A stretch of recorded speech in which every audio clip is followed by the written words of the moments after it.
Dia datang ke Malaysia untuk mencari sebuah bangsa yang istimewa, membawa bersamanya sebuah teori yang diasah daripada kajiannya terhadap sebuah komuniti Yahudi yang dia yakini paling bijaksana. Saya pula sekadar menemaninya sebagai seorang penterjemah, membawa bersama sebuah masa lalu yang saya sangka telah saya kuburkan 30 tahun yang lalu. Apa yang kami temui bukanlah sebuah formula untuk kepintaran, tetapi sebuah persamaan untuk kewujudan yang ditulis tergesa-gesa di atas helaian buku nota yang lencun dibasahi hujan. Sayalah orang yang diminta oleh Profesor Perancis itu, Alain Juboa, untuk menterjemahkan keseluruhan manuskripnya selepas perjalanan itu. Apa yang dia panggil sebagai persamaan Malaysia. Saya telah membacanya entah berapa kali dan harus saya akui, ia bukan sahaja bercerita tentang Malaysia tetapi juga tentang diri saya sendiri. Bahang musim panas di Bayswater seakan membakar kaki lima. Bau teh tarik dan roti canai bergaul di udara seperti dua serpihan kenangan yang enggan berdamai. Kami duduk di sebuah kedai mamak yang sesak di London. Papan tanda neon dengan tulisan Jawi yang sudah pudar, pendingin hawa berbunyi dengan irama yang membosankan, melodi dari sebuah lagu P. Ramle yang lama bercampur dengan bunyi sudu berlaga dengan gelas teh o ais limau. Di seberang jalan, papan tanda printing, fotokopi, menyala dengan suram.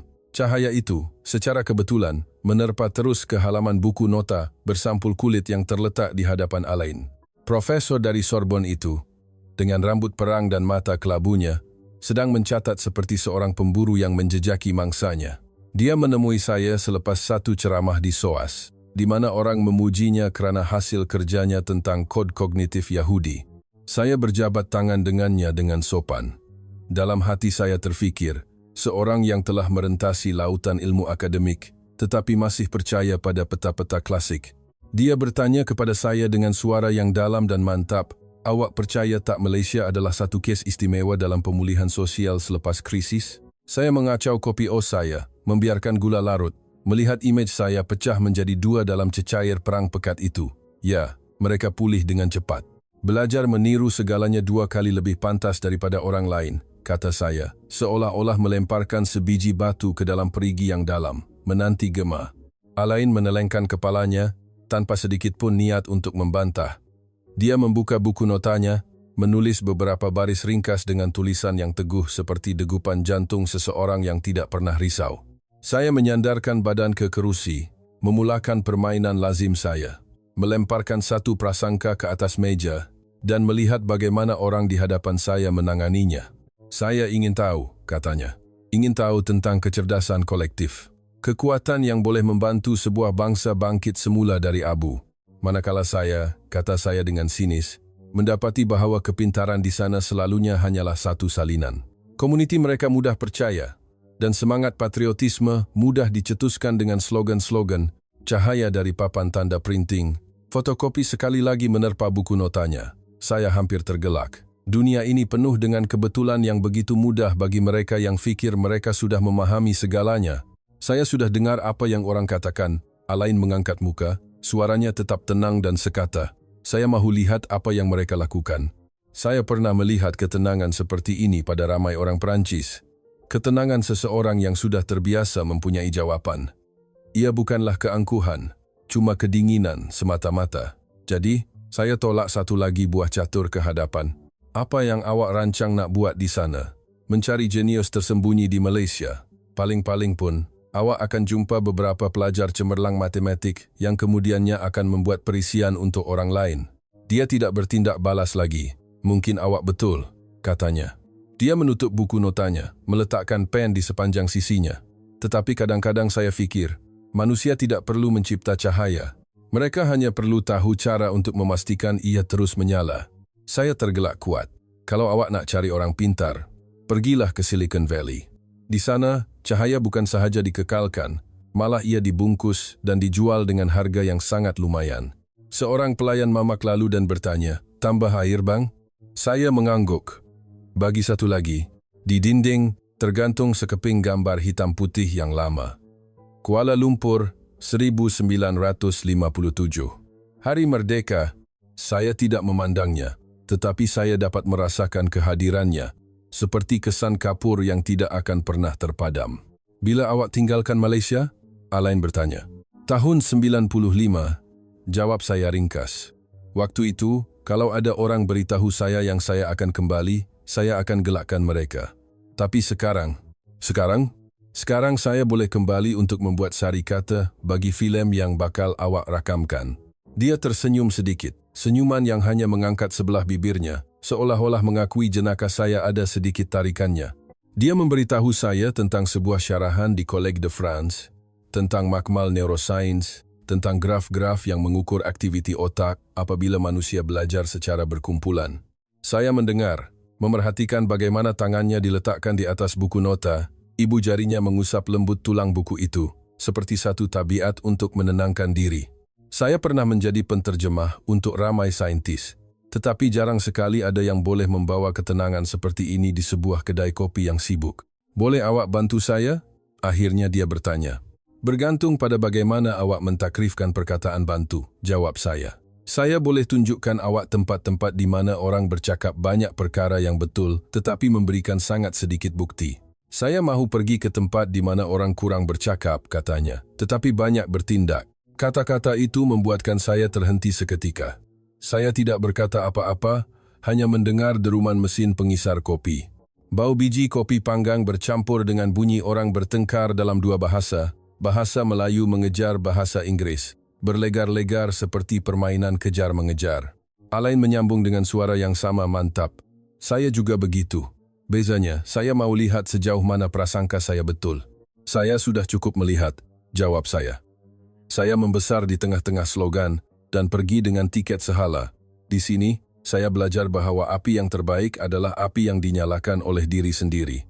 Di luar tingkap kaca, seorang lelaki kurus sedang berdiri di bawah papan tanda printing, fotokopi, membetulkan seutas wayar elektrik. Cahaya itu meluncur dari hujung huruf O ke hujung huruf P, berkelip-kelip pada cermin sebuah kereta yang diparkir. Alain mengikuti pandangan saya, tidak menunjukkan apa-apa selain tumpuan yang penuh. Dia sentiasa melihat segala-galanya seperti sebuah eksperimen, walaupun perkara yang paling remeh. Awak tahu tak, katanya perlahan. Di sesetengah tempat, orang menjaga cahaya bukan kerana mereka ada elektrik, tetapi kerana mereka saling menghulurkan obor. Saya juga tahu, jawab saya perlahan. Di sesetengah tempat lain, orang mengekalkan kegelapan dengan memadamkan setiap obor asing. Kalau begitu, dia mengangguk perlahan. Mari kita lihat Malaysia tergolong dalam kategori yang mana. Saya ingin ketawa terbahak-bahak, tetapi hanya tersenyum. Mungkin kerana sebahagian daripada diri saya mahu dikecewakan untuk mengesahkan semula ingatan saya. Tetapi sebahagian yang lain mahu kurang dikecewakan. Saya bersetuju untuk menjadi pembuat sari kata bagi perjalanannya, untuk menterjemah, mencatat, dan membuka pintu ke beberapa tempat yang masih saya kenali. Satu perjanjian lisan yang diikat oleh rasa ingin tahu seorang profesor dan kebosanan elegan seorang buangan yang sudah lama. Kami bangun. Sayalah yang membayar. Pelayan itu tersenyum, memasukkan 2 paket gula tambahan ke dalam beg kertas dan berkata, semoga berjaya. Saya tidak percaya pada tuah. Saya percaya pada jalan yang telah dilakarkan oleh ingatan. Ingatan saya tentang Malaysia adalah bilik-bilik yang lembab, siling yang rendah, lampu-lampu kuning yang malap, bunyi hujan jatuh di atas atap zinc, dan slogan-slogan yang ditampal sengit di dinding bilik darjah. Jika ada api yang perlu dikekalkan, saya sudah lama meninggalkannya di belakang. 3 minggu, kata Alain di pintu, seolah-olah mengingatkan dirinya sendiri. 3 minggu untuk saya susun atur makmal, permit, jadwal.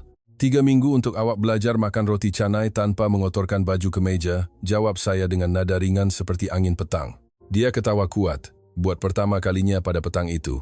Ketawa yang bukan riang, tetapi sangat tulus. Malam itu, saya membuka email dan melihat jadwal penerbangan. Saya memandang barisan perkataan yang tidak bernyawa itu, dan di antara mereka, ada satu tompok ingatan yang tidak akan pernah rata. Saya meletakkan tangan di atas papan kekunci, berniat untuk menulis beberapa nasihat untuknya. Jangan naik teksi sapu, jangan percaya pada wifi percuma, jangan harapkan makmal yang berkilauan. Kemudian saya memadam semuanya. Sebahagiannya kerana saya malas, sebahagian lagi kerana saya mahu melihat bagaimana cara beliau menjaga apinya sendiri akan bertahan di sebuah bandar yang saya sangka telah saya lupakan. 3 minggu kemudian, saya duduk di sebelahnya dalam penerbangan ke Kuala Lumpur.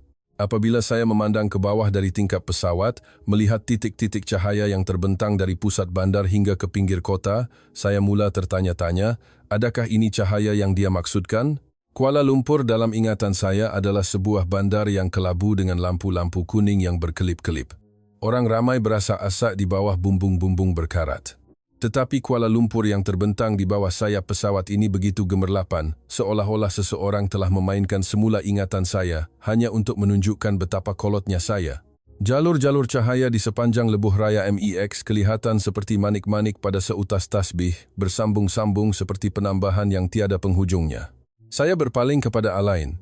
Dia tidak berkata apa-apa, hanya membuka buku notanya. Dakwat biru meluncur di atas kertas, kuat dan dingin seperti landasan kapal terbang. Kami melepasi counter immigration lebih cepat daripada yang saya sangka. Seorang pegawai polis muda memulangkan pasport saya, berkata dalam bahasa Inggris dengan lohat yang ringan seperti gerimis, "Welcome to KL, sir." Alain mengangguk, satu isyarat yang sangat ringkas. Saya terdengar diri saya berkata ayat lazim, mereka bersopan begitu sebab awak orang asing. Esok bila awak ada masalah, lain ceritanya. Selepas berkata begitu, saya tidak pasti sama ada saya cuba menenangkan dia atau diri saya sendiri. Di luar, udara pekat dan lembab, campuran asap kenderaan dan bau durian awal musim. Taksi kami meluncur di atas jambatan Putrajaya. 2 baris lampu LED merah dan biru di sepanjang kabelnya memantul di permukaan tasik seperti garisan-garisan panjang, seolah-olah seseorang sedang melukis dengan pen pendar fluor gergasi di atas sekeping kaca yang luas. Pemandu taksi itu masih muda. Rambutnya disisir kemas di bawah topi. Dia memasang lagu Sheila Majid, perlahan sahaja, seperti sebuah keluhan. "Pertama kali ke KL ya, Pak Cik berdua?" tanyanya. Suaranya ceria tetapi tahu menjaga jarak. Alain mengangguk. Saya menjawab bagi pihaknya, separuh bergurau, separuh serius. Saya kali kedua. 30 tahun dulu saya pergi, sekarang balik jadi penulis sari kata. Kami bertiga ketawa. Tetapi hanya saya yang mendengar kepahitan di hujung lidah dalam ketawa saya sendiri. Alain menyandarkan kepalanya ke kerusi, matanya masih terbuka. Dia memandang keluar tingkap, menyentuh hujung pen ke buku notanya setiap kali cahaya lampu berubah. Sebuah negara yang pernah hancur kerana krisis dan politik, kini bercakap tentang kecerdasan buatan, katanya perlahan. Ketika kereta melalui kawasan dengan papan-papan tanda yang terang benderang. Robotics Lab, falsafah kopi. "Banyak lampu tak semestinya ada cahaya, Profesor," kata saya. "Separuh kerana tabiat, separuh untuk menguji refleksnya." Pemandu teksi itu memandang melalui cermin pandang belakang, tersenyum. "Cahaya yang sebenar tu apa, Pak Cik Imran?" Saya berniat untuk menjawab sesuatu yang ringkas dan sedikit sinis. Tetapi Alain telah mendahului dengan suara yang sama mantap. Ia adalah sesuatu yang membuatkan orang mahu terus berjalan, walaupun tidak tahu di mana destinasi. Pemandu teksi itu tidak berkata apa-apa lagi, hanya menaikkan sedikit kelantangan audio. Suara RA. Malek bergema di atas bandar. Orang ramai tidak goyah, terus melangkah ke masa depan, fikir saya dalam hati. Suara ini telah menjadi runut bunyi bagi pelbagai kenangan yang tidak mahu saya buka semula. Tetapi musik sentiasa mencari jalan pintas ke dalam ingatan. Saya berpaling ke tingkap, melihat lampu-lampu yang berlalu di belakang seperti nombor-nombor dalam satu kiraan detik.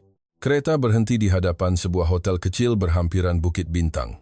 Pemandu itu memberikan resit. Saya mengeluarkan dompet. Tabiat di London membuatkan tangan saya menghulurkan beberapa keping wang kecil tambahan. Dia menggelengkan kepala. "Tak payah, Pak Cik Imran, saya dah seronok." Saya terdiam sejenak, kemudian menyimpan semula wang itu. "Terima kasih, Dik. Selamat malam, Pak Cik berdua." Ucapan ringkas itu membuatkan saya berasa janggal dengan syak wasangka saya sendiri.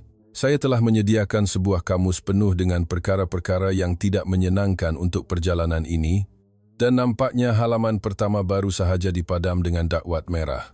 Semasa mendaftar masuk, penyambut tetamu wanita itu bertanya sama ada kami memerlukan penyesuai palam. Alain membelek-belek penyesuai pelbagai guna di tangannya seolah-olah sedang meneliti spesimen. "Satu penyesuai untuk semua," katanya kepada saya, dengan mata, bukan dengan mulut. Saya faham bahawa dia sedang mengumpul bukti-bukti kecil, kepingan-kepingan mozaik sebuah gambar yang rangkanya belum pun dia bina. Saya keluar untuk membeli beberapa barang keperluan. Hujan mula turun renyai-renyai, bau tanah lembab bercampur dengan bau kari dari sebuah gerai di lorong kecil. Seorang makcik yang menjual kuih muih berhenti di hadapan saya. Makanlah kuih ni, nak. Saya tersenyum dan menggeleng. Dia menolak trolinya, kemudian berpaling semula. Duit kamu jatuh ni, RM riba, katanya sambil menyelitkan wang kertas yang lembut itu ke tangan saya. Jaga dompet baik-baik ya, nak. Baik, makcik. Suara baik itu keluar seperti refleks. Saya terkejut dengan bunyi suara saya sendiri. Dalam perjalanan pulang, saya membuka dompet untuk memeriksa. Memang benar, kurang 50 ribin. Aku dah kira tepat setiap sen. Salinan yang tidak cuai, saya mengomel dalam hati. Saya tidak selesa dengan komen senyap itu. Ia berbunyi seperti pujian, tetapi saya tidak berniat untuk memuji sesiapa. Apabila saya kembali, Alain sedang memandang ke arah menara berkembar Petronas. Dia bertanya dengan sangat bersahaja, "Awak dengar tak bunyi hujan?" Saya mengangguk. Hujan Kuala Lumpur mengetuk bumbung-bumbung zinc kedai, mencipta satu irama yang aneh, serentak teratur dan tidak menentu, seolah-olah seseorang sedang mengetuk jari di atas meja kayu. Di bawah, kedai-kedai masih terang benderang. Orang ramai duduk berhimpit, mengelap titisan hujan pada cermin dengan tangan. Satu tawa kedengaran, kemudian senyap, meninggalkan satu ruang yang hangat di antara bunyi kenderaan yang lalu lalang. "Awak nampak tak, Imran?" Alain menunjuk ke arah sebuah warung kopi di kaki lima.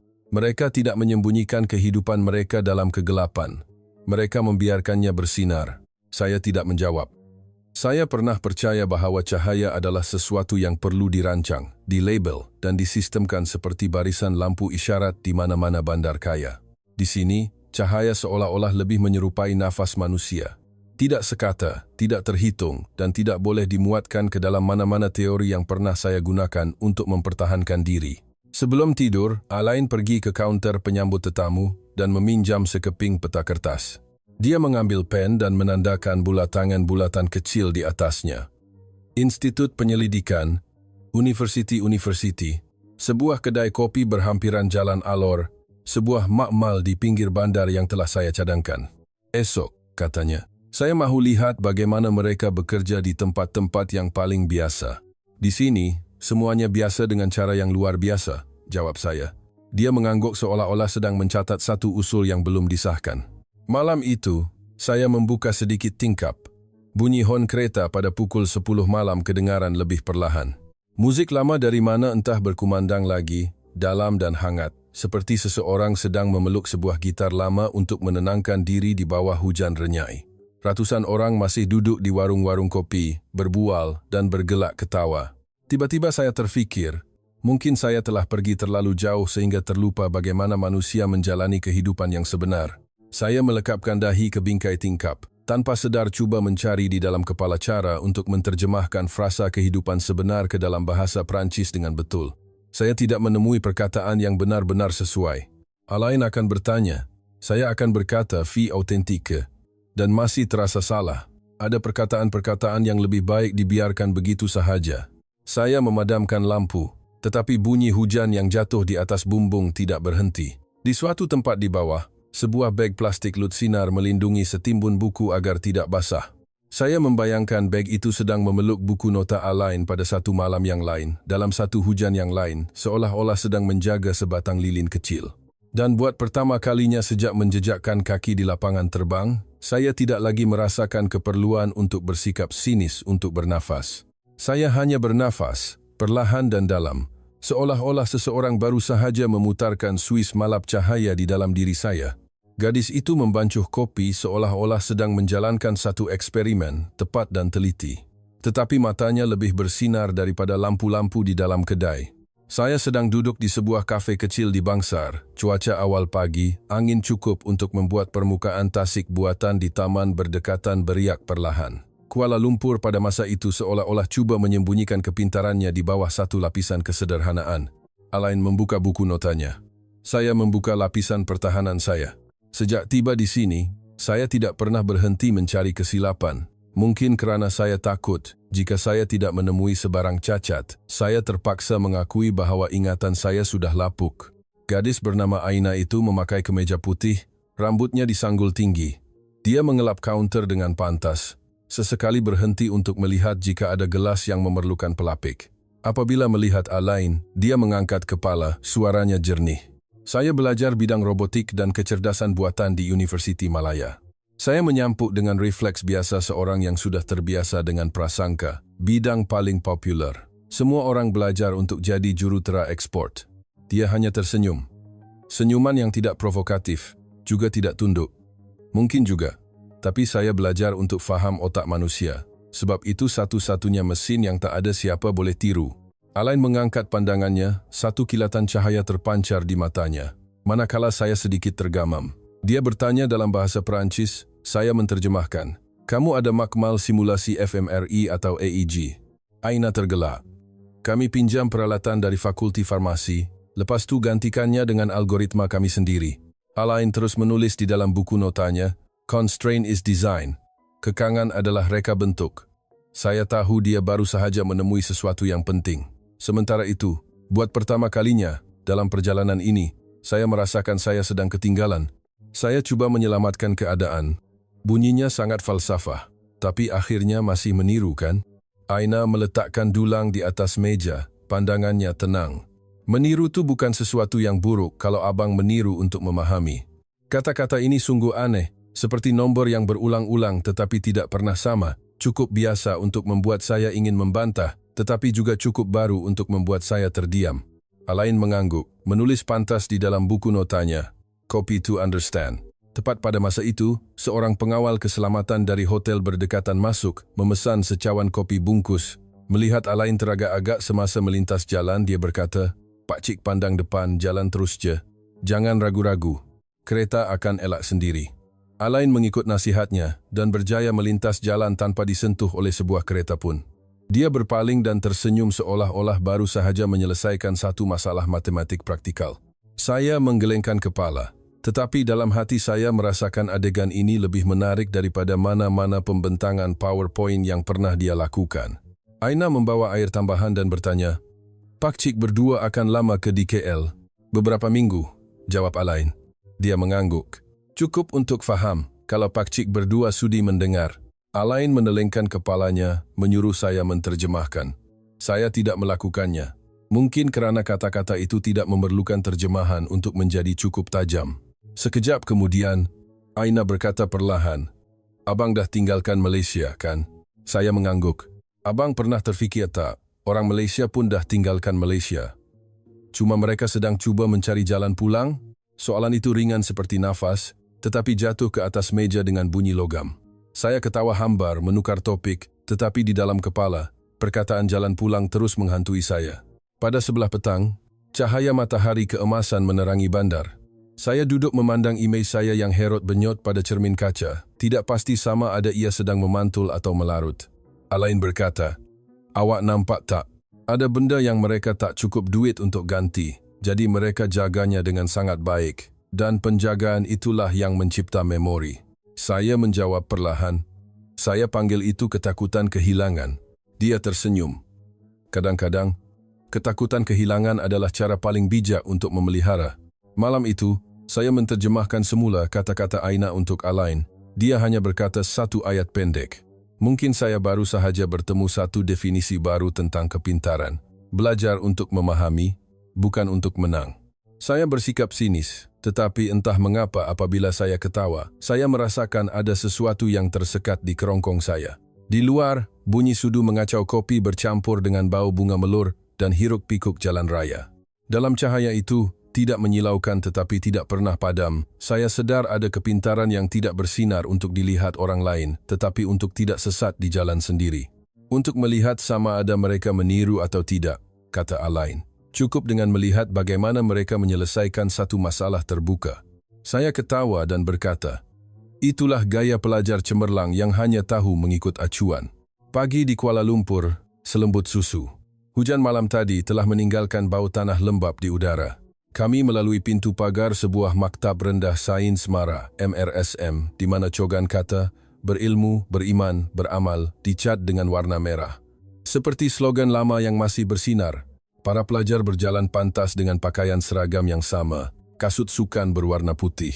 Keseragaman ini membuatkan saya rasa saya boleh meramal segalanya, sehinggalah kami melangkah masuk ke dalam makmal.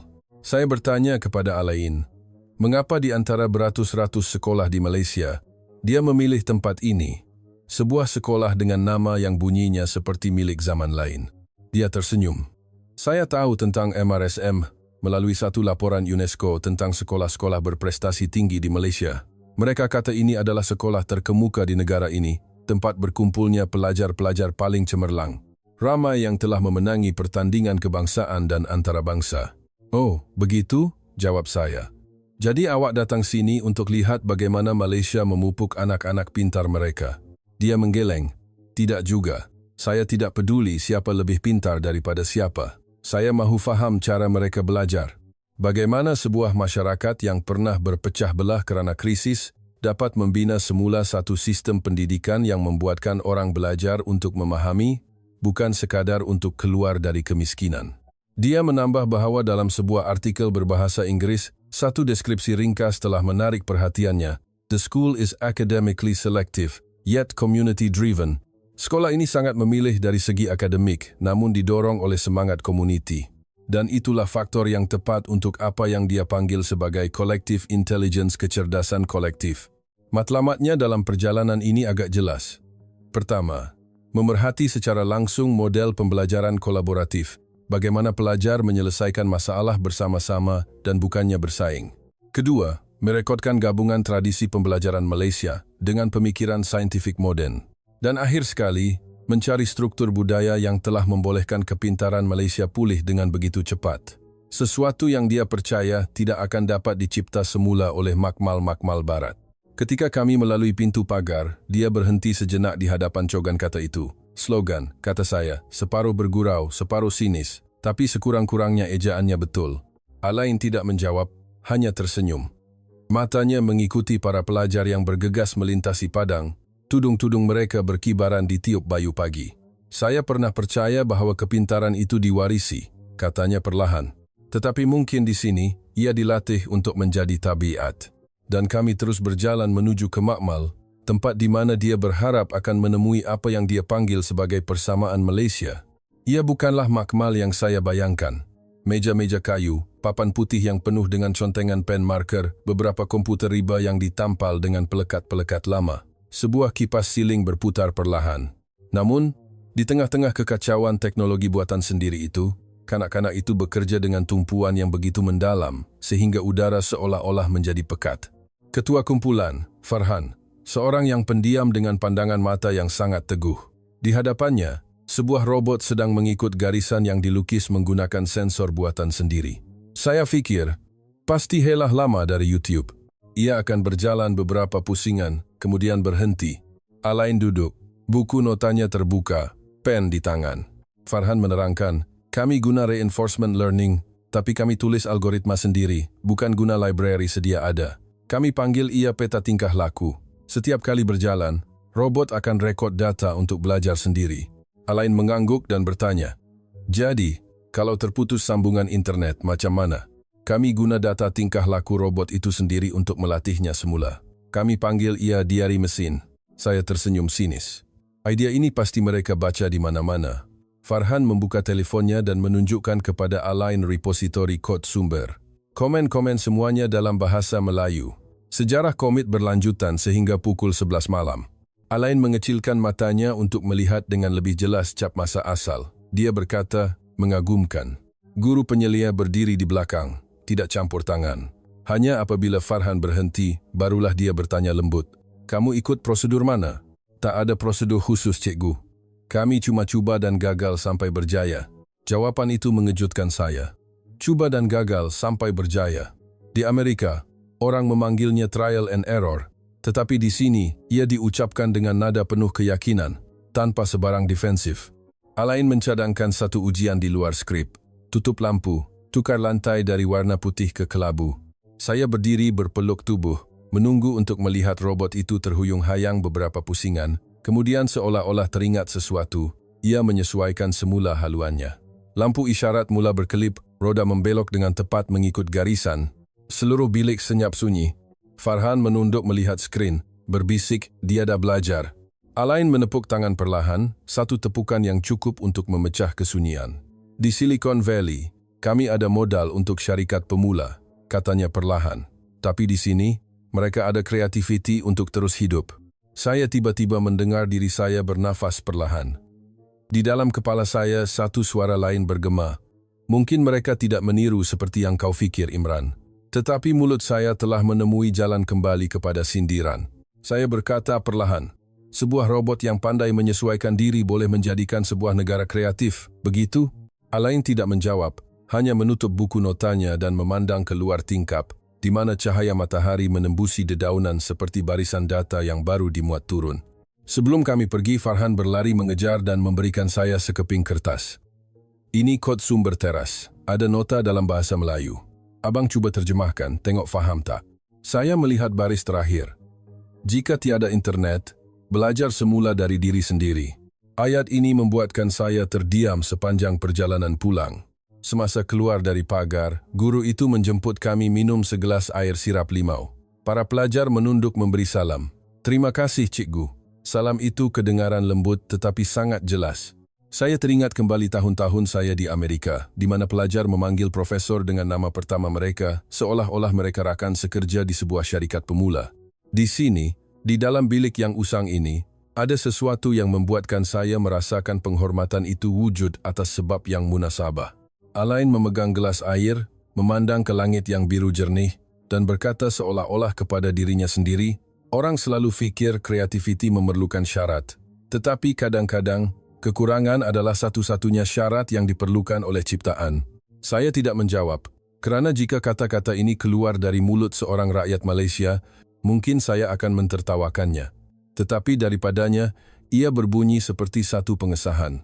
Dalam perjalanan keluar, bunyi tepukan dari makmal masih bergema, bercampur dengan bunyi kipas siling yang berkeriut dan suara Farhan yang menjerit.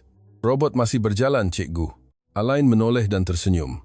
Dan saya? Satu-satunya perkara yang saya tahu buat adalah mencatat kata-kata itu, kerana saya tidak faham mengapa ia membuatkan saya berasa begitu ringan, seolah-olah saya baru belajar semula abjad dari awal. Saya masih ingat dengan jelas hari saya menerima email daripada Alain. Subjek, jemputan sebagai penceramah utama, Forum Intelek Malaysia 2025. Dia memberitahu saya selepas mencetak tangkapan skrin itu, mereka jemput saya kerana topik yang saya daftarkan. Kecerdasan kolektif pasca konflik, bersesuaian dengan program Universiti Kebangsaan Malaysia tahun ini. Menurut jemputan yang dia tunjukkan kepada saya, ini adalah persidangan ke-7 forum tersebut mengenai penyelidikan Malaysia dan pembangunan ilmu di Pusanika, berkaitan dengan pendidikan, genetik, dan inovasi. Pihak penganjur mahukan seorang penceramah antarabangsa yang mempunyai kajian tentang kepintaran dan pemulihan sosial, dan Alain sangat sesuai. Dia menjelaskan, mereka menjemput saya terutamanya sebagai penceramah jemputan antarabangsa. Bukan sahaja untuk membentangkan, tetapi untuk membuka satu dialog antara dunia akademik Barat dan Malaysia, antara teori genetik dan amalan komuniti.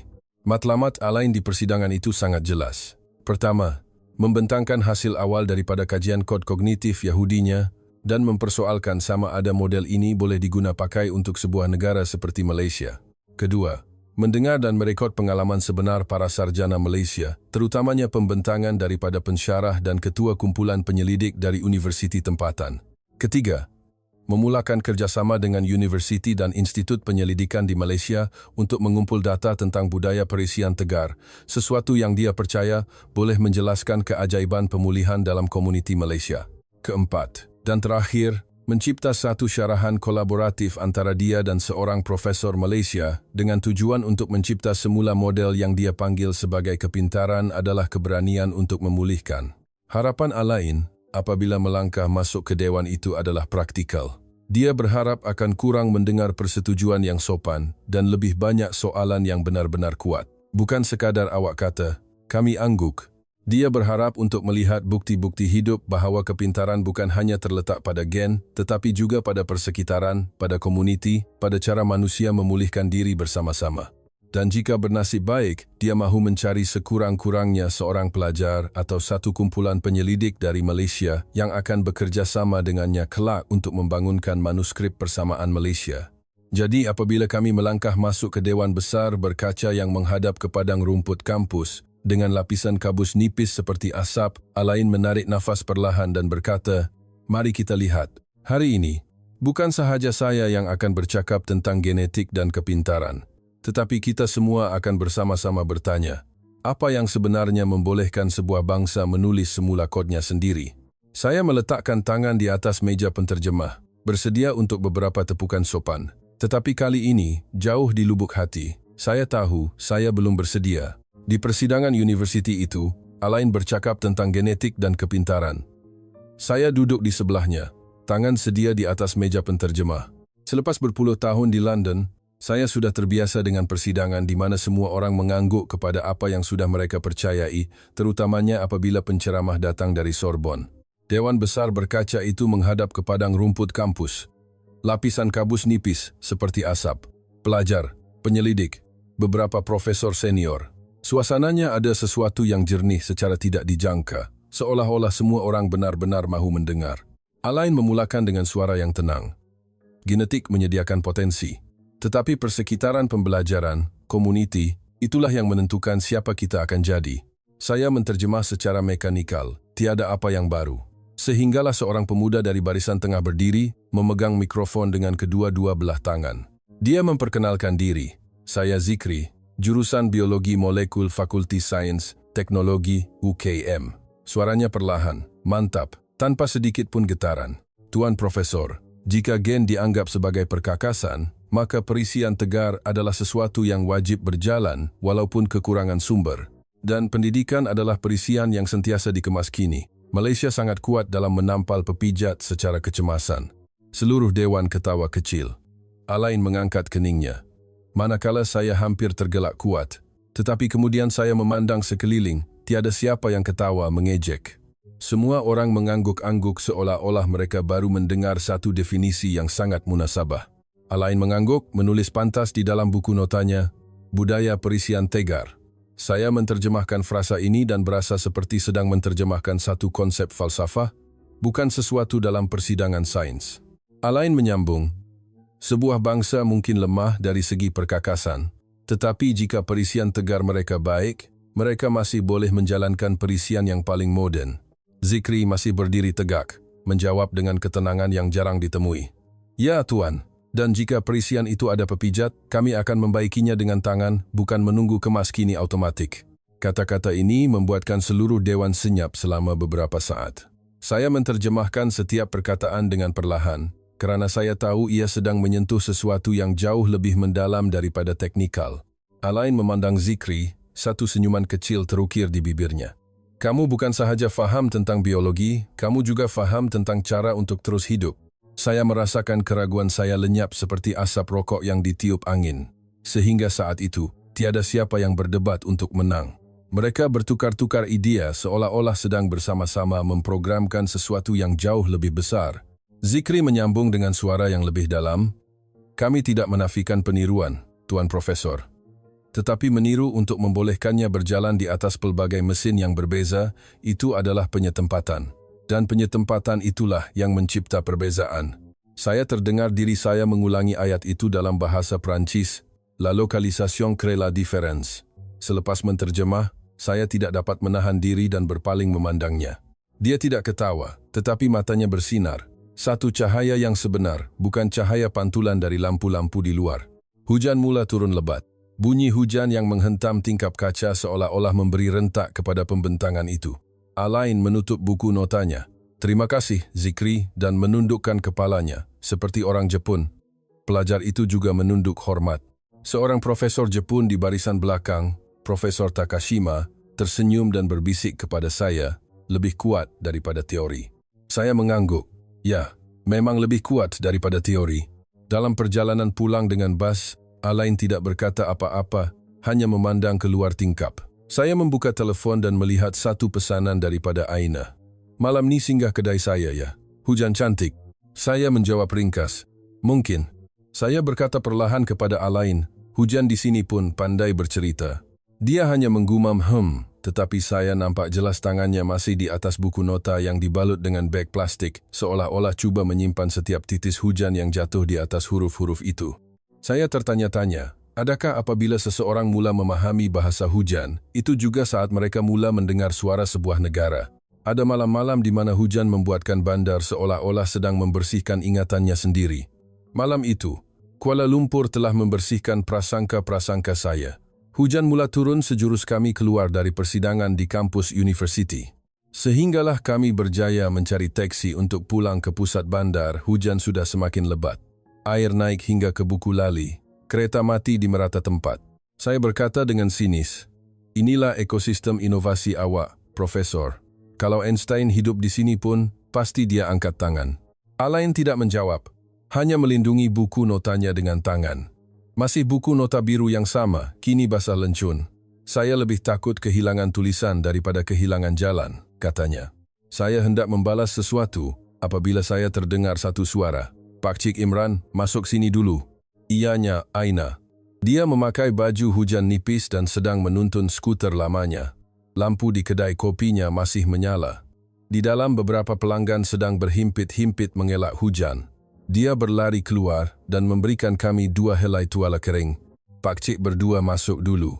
Cuaca macam ni tak boleh balik." Alain ketawa, menunduk mengucapkan terima kasih. Manakala saya berasa kekok, seperti seorang pesalah yang ditangkap sedang berdiri di antara dua dunia. Ketika Alain masih memeluk erat buku notanya, Aina mengambil sebuah beg plastik, memasukkannya ke dalam, dan mengikatnya dengan seutas getah. "Selamatkan ilmu dulu," katanya, separuh serius, separuh bergurau. Satu tindakan kecil, tetapi saya nampak jelas Alain memandangnya lebih lama dari biasa, seolah-olah gadis itu baru sahaja mengajarnya sesuatu yang tidak pernah dapat dia tuliskan. Saya memandang sekeliling.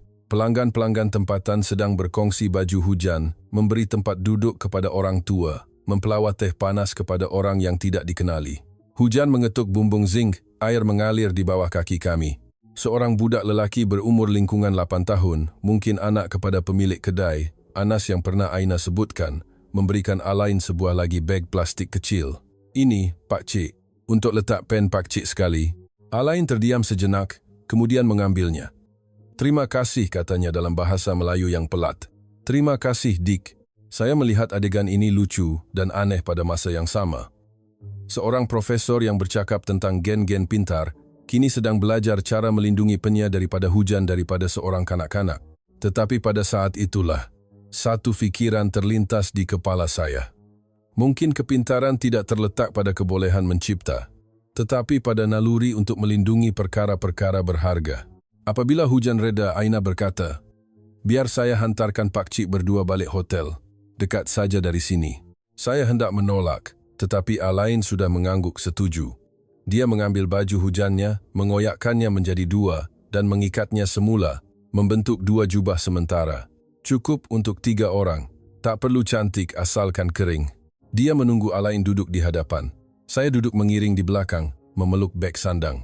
Roda membela air, lampu kenderaan membentuk jalur-jalur panjang di atas jalan yang berkilauan. Alain menunduk, berbisik di telinga saya. "Ini innovation under constraint, inovasi dalam kekangan. Di Amerika, kami ajarkannya sebagai teori. Di sini, mereka hidup dengannya." Saya tidak menjawab, kerana kata-kata ini, buat pertama kalinya, menjadikan sindiran saya sama sekali tidak relevan. Tiba di hotel, Aina memberhentikan skuternya, menepis air dari badannya.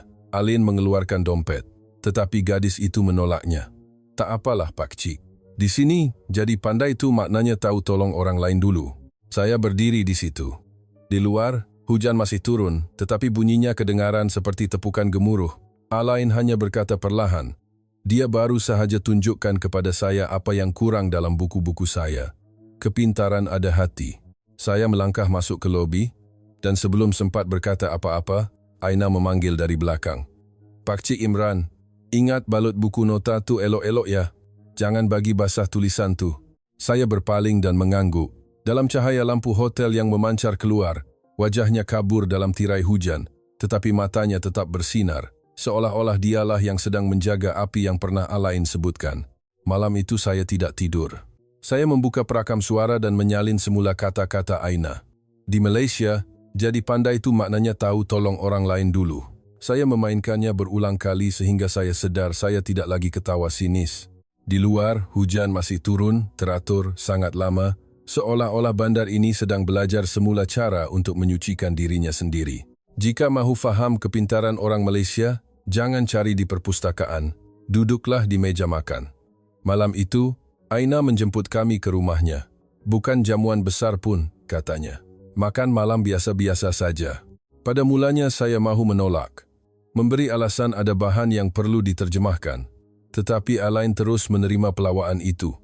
Yang biasa itulah yang patut dikaji, katanya. Maka, saya pun ikut. Bukan kerana ingin tahu, tetapi kerana kekok untuk menolak kebaikan yang tidak bersyarat. Rumah Aina terletak di sebuah lorong kecil di Kampung Baru. Sebuah rumah teres lama, tangga yang sempit, dinding yang masih berbekas cat lama. Bau masakan panas terhidu hingga ke hujung lorong. Dapur diterangi oleh sebiji lampu Kalimantan kuning. Di atas meja ada semangkuk ikan masak lemak cili api, sepiring ulam-ulaman dan sepinggan kangkung belacan. Sangat ringkas, tetapi saya bersumpah, aromanya membuatkan semua hidangan di London dalam ingatan saya menjadi tawar.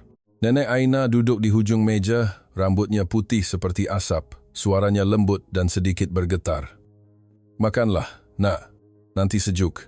Alain menunduk mengucapkan terima kasih.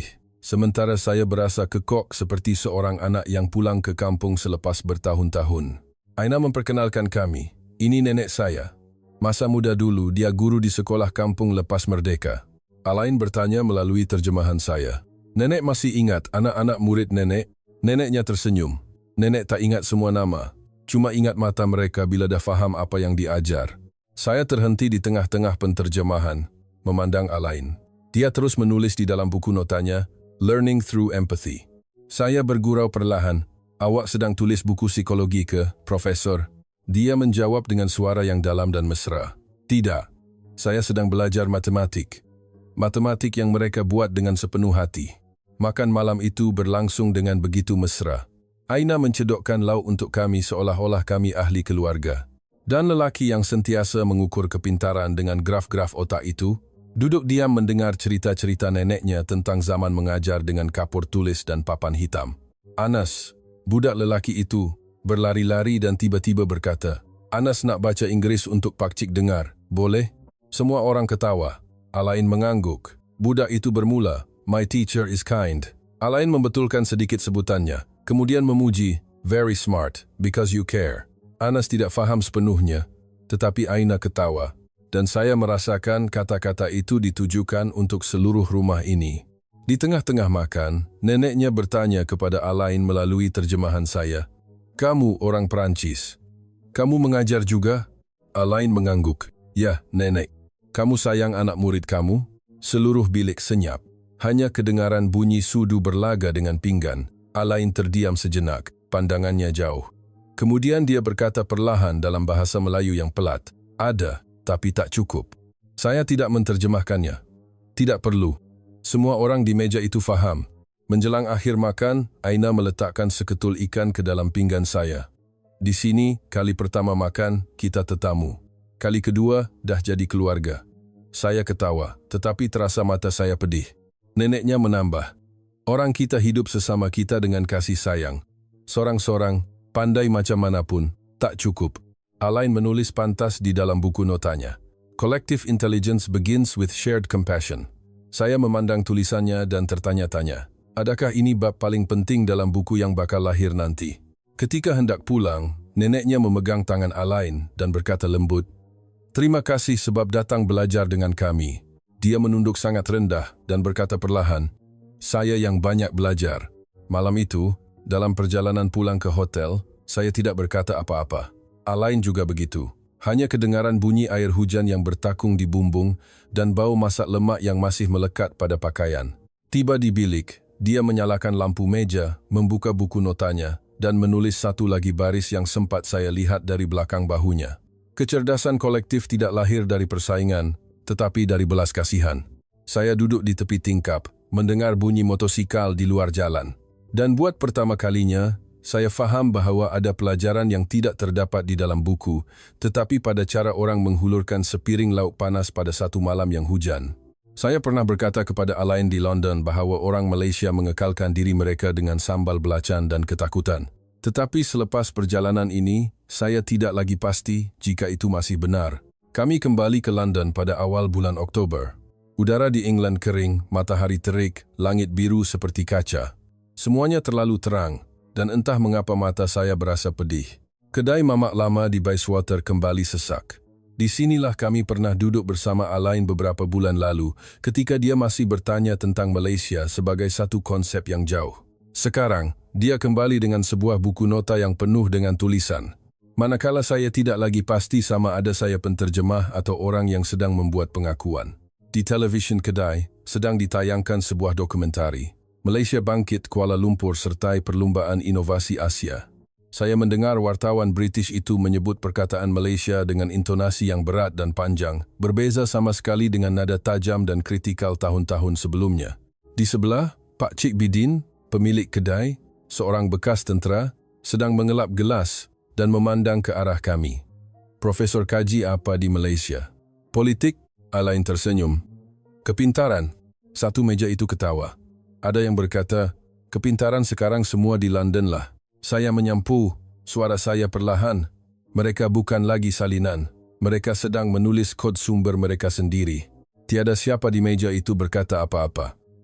Anehnya, saya langsung tidak berniat untuk mempertahankan Malaysia, tetapi kata-kata itu keluar dengan sendirinya. Alain memandang saya dengan senyuman yang baik hati. Awak baru sahaja katakan apa yang saya nak tulis dalam bab terakhir. Pak Cik Bidin mengangkat kening. Imran, nampaknya kau dah tukar warna. Saya ketawa dan menjawab perlahan. Mungkin, tapi kadang-kadang kena kikis cat lama dulu baru nampak warna sebenar. Seorang lagi berkata dengan nada tajam. Hati-hati, Profesor. Jangan kena tipu. Di Malaysia, semua benda pun fotokopi saja. Alain tetap tenang. Saya tahu. Tetapi hanya mereka yang masih ada kepercayaan yang sanggup belajar semula dari awal. Kata-kata ini membuatkan suasana di kedai itu menjadi suram. Saya memandang sekeliling dan melihat beberapa pandangan yang aneh, separuh ragu, separuh keliru. Di atas meja, kopi saya sudah hampir cair, meninggalkan warna perang pucat. Saya teringat akan hujan di Kuala Lumpur, beg plastik yang membalut buku nota, tangan Aina yang berhati-hati mengikat getah. Di sini, semuanya bersih, sempurna, tetapi saya merasakan kekurangan satu sebab untuk percaya. Apabila Alain bangun untuk pulang, seseorang berbisik di belakangnya, awas, nanti kena cuci otak. Alain berhenti, berpaling memandang saya, kemudian tersenyum. Senyuman baik hati itu, tetapi mempunyai kekuatan yang membuatkan orang lain terpaksa melihat diri mereka sendiri. Kalau kepintaran itu sejenis virus, maka Malaysia sedang menyebarkan sejenis virus yang sangat baik. Pintu ditutup, loceng angin berbunyi. Saya masih duduk di situ, memandang skrin televisyen. CNN sedang menunjukkan adegan pelajar-pelajar Malaysia membentangkan satu projek di sebuah persidangan kecerdasan buatan di Singapura. Teks berjalan di bawah skrin, Made in Malaysia, Redefined. Ketika itu, saya melihat imej pantulan saya di skrin, separuh terang, separuh gelap. Seorang lelaki yang pernah mengejek perkataan meniru, kini terdiam apabila melihat peniruan telah menjadi permulaan kepada kreativiti. Beberapa hari kemudian, saya menyiarkan satu tulisan pendek di sebuah forum diaspora Malaysia. Jika kepintaran adalah sesuatu yang lahir dari perjuangan, maka orang Melayu telah pintar sejak beribu-ribu tahun. Tulisan itu tidak menimbulkan sebarang perdebatan, hanya beberapa komen sinis. Seorang kawan lama telah memutuskan persahabatan dengan saya. Saya tidak bertindak balas, hanya membuka semula manuskrip Alain dan terus menyuntingnya, baris demi baris. Di luar tingkap, Bayswater masih gemerlapan dengan lampu LED. Papan tanda printing, fotokopi, masih di sana. Tetapi kali ini, ia tidak lagi menyakitkan mata saya. Saya merasakan cahaya itu sedang menerangi ke dalam. Cukup untuk saya melihat dengan jelas wajah saya sendiri. Buku Alain tidak bermula dengan angka-angka. Ia bermula dengan sebuah cerita. Seorang gadis yang mengoyakkan baju hujannya menjadi dua. Seorang budak lelaki yang menulis semula kod sumber pada waktu malam. Seorang nenek yang mengajar dengan pandangan matanya. Saya membaca baris pertama dalam manuskrip yang bertajuk Persamaan Malaysia dan tangan saya sedikit bergetar. Ia bukan lagi sebuah laporan kajian. Ia adalah sebuah pengakuan. Dan mungkin, sebuah permohonan maaf. Dewan persidangan itu putih bersih, sejuk dan terlalu terang. Persidangan Budaya Kognitif Global menghimpunkan berpuluh-puluh sarjana dari Amerika, Jepun, Israel dan Malaysia. Saya duduk di dalam kabin penterjemah, memandang melalui cermin kaca tebal. Alain berdiri di tengah pentas dengan sut kelabunya, wajahnya tenang, tangan memegang buku nota biru yang usang itu. Buku nota yang sama pernah dibalut dengan beg plastik di tengah hujan Kuala Lumpur. Dia memulakan, bukan dengan teori, tetapi dengan suara pencerita. Orang Yahudi mengingati untuk terus hidup. Orang Malaysia melupakan untuk terus maju. Saya mendengar dan menerjemahkan setiap perkataan. Dalam fon kepala, suara saya perlahan, mesra. Berbeza sama sekali dengan cara saya menerjemahkan untuknya beberapa bulan lalu. Alain mula membentangkan 5 elemen pemulihan di Malaysia. Petunjuk biologi berkaitan tekanan dan keupayaan belajar. Dia tidak menegaskan hubungan sebab akibat, hanya pemerhatian awal. Struktur kampung dan komuniti yang padu. Maruah diri sebagai mekanisme untuk mengekalkan ikatan antara generasi. Tujuan kolektif, bukannya kepercayaan buta. Dan yang terakhir, keupayaan komuniti untuk memulihkan diri. Self-healing through empathy. Semasa saya menterjemah, di dalam kepala saya muncul wajah-wajah Aina, Farhan, Zikri, Nenek, Anas. Setiap seorang adalah sekeping mozaik yang membentuk satu formula yang tidak memerlukan sebarang formula. Alain mengangkat tinggi buku notanya. Saya pernah percaya bahawa kepintaran adalah hasil gen, tetapi Malaysia telah menunjukkan kepada saya bahawa ia adalah produk ingatan kolektif. Intelligence is the courage to heal. Seluruh dewan senyap. Kemudian, seorang demi seorang, mereka berdiri dan bertepuk tangan. Saya mendengar bunyi tepukan yang gemuruh di dalam fon kepala, bercampur dengan degupan jantung saya. Seorang profesor Yahudi yang sudah berumur berdiri. Dia berkata, kepintaran bukan semula jadi. Awak ada bukti genetik untuk itu. Alain tersenyum sedikit. Tidak. Saya tiada gen untuk membuktikannya. Saya cuma ada manusia. Saya berhenti menterjemah. Ayat itu tidak memerlukan terjemahan. Ia cukup jelas untuk semua bahasa. Selepas ceramah, saya menemuinya di koridor. Dia duduk seorang diri di sebelah mesin layan diri, menulis sesuatu di tepi sekeping kertas. Saya bertanya, awak fikir orang Malaysia betul-betul lebih pintar daripada orang Yahudi?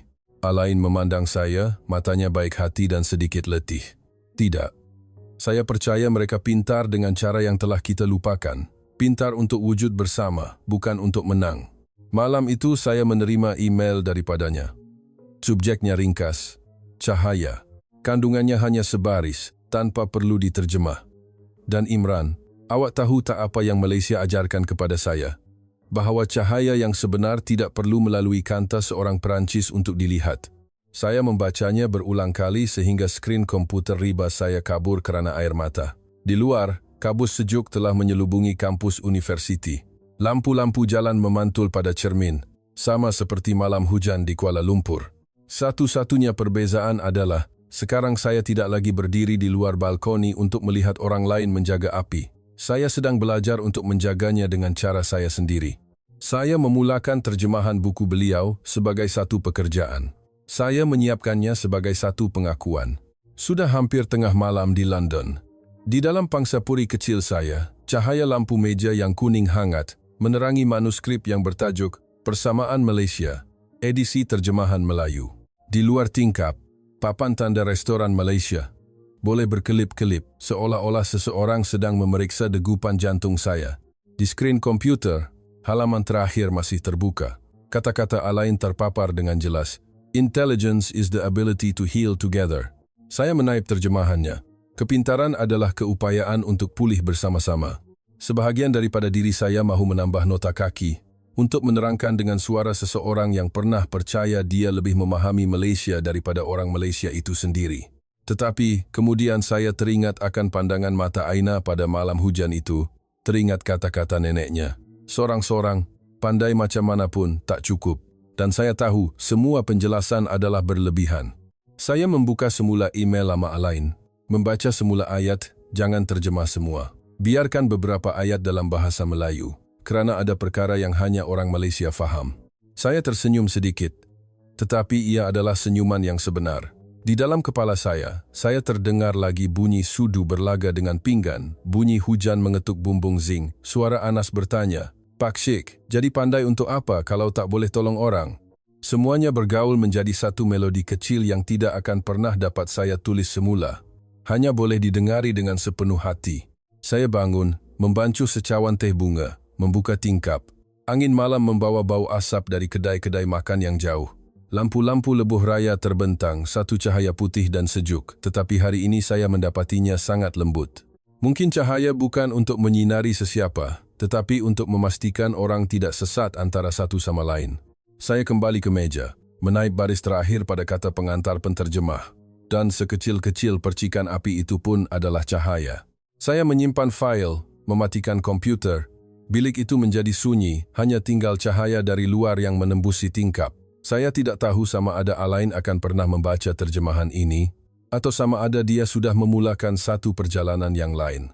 Tetapi saya percaya, di mana jua dia berada, dia masih mencatat, masih menjaga cahaya yang dia sebutkan. Cahaya yang tidak perlu dicipta, hanya perlu dikekalkan. Saya memadamkan lampu. Papan tanda di luar masih berkelip-kelip dengan perkataan boleh.